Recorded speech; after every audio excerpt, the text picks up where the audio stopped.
This bill is based on the most fundamental democratic principle, the right of self-determination.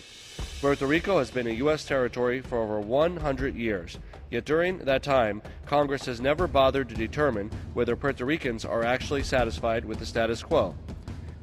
Is a fair and appropriate way for the people of Puerto Rico to express themselves at the ballot box regarding the critical issue of their permanent status.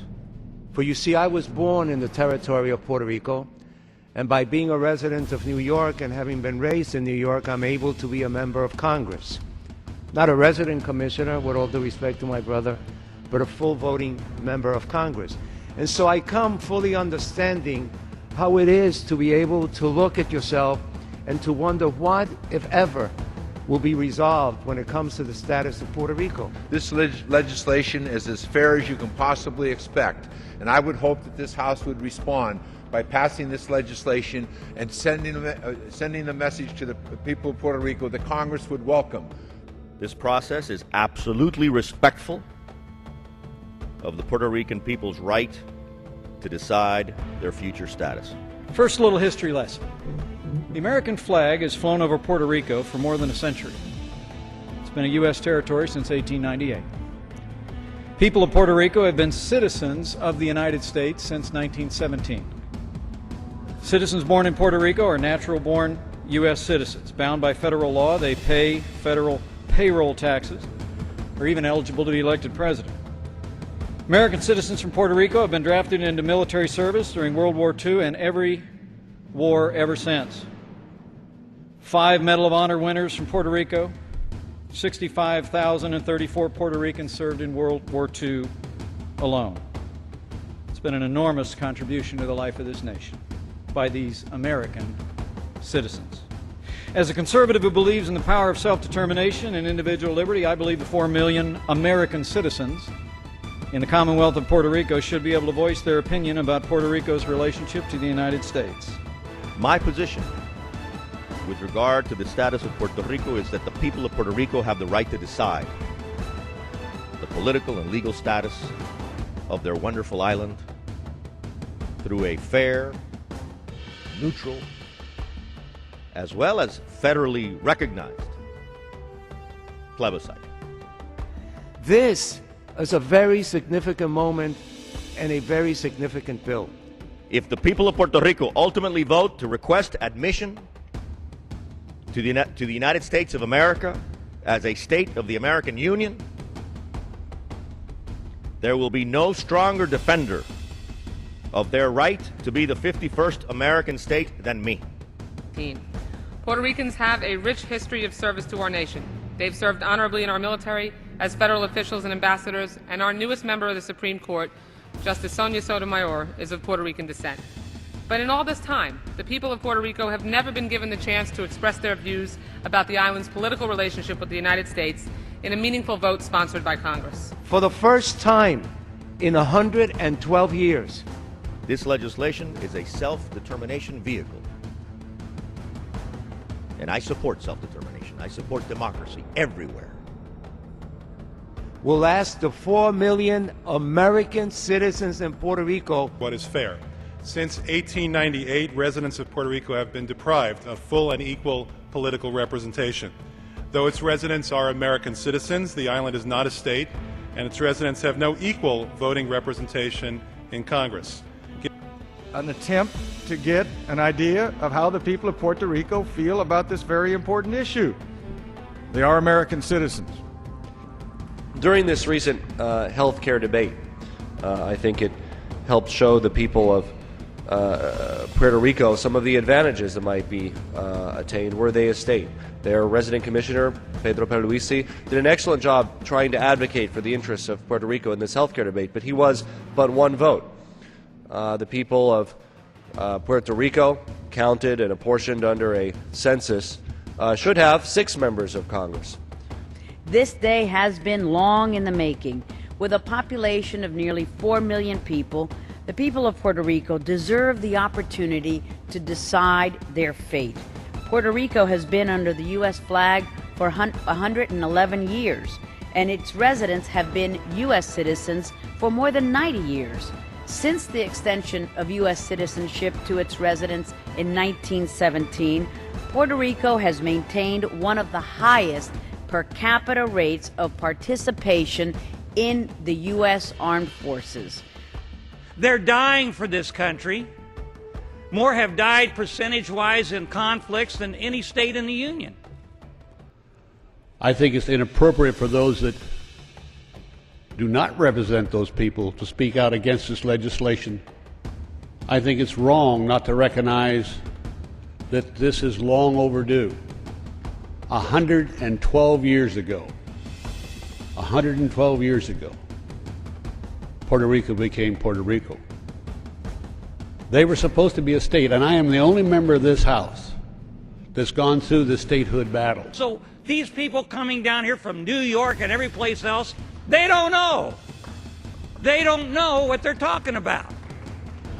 The people, no, I will not yield. No, I'm not asking that, but the people in the gallery should not be applauding. The people who want to have this determination made are the people of Puerto Rico, and their elected representatives all together say, let's have this bill passed. And yet people from New York and from Washington, I mean, I don't know how close the state of Washington is to Puerto Rico, but it's about 4,000 miles, maybe 5,000. And New York's quite a ways away. Why don't we listen to what the elected representatives of Puerto Rico want? And it's the Democrat and Republican. This is not a partisan issue. So my view is, let's let them have the plebiscite. Let's come up with a process that will work.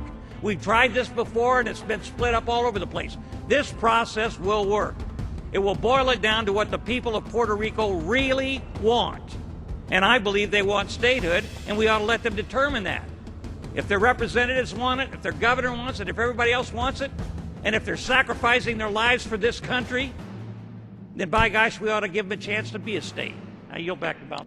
At the same time, the opponents tell you there's no majority support for statehood in Puerto Rico, but they'll be forced to vote for statehood. I don't understand that. If there's no support, then they won't vote for statehood. That's a fact. Now, briefly, some of the Commonwealth people, with all due respect to them, have proposed a new Commonwealth, but they've never presented it in legislative form. They've had years, the 20 years I've been here, they've never presented the Commonwealth in a legislative form.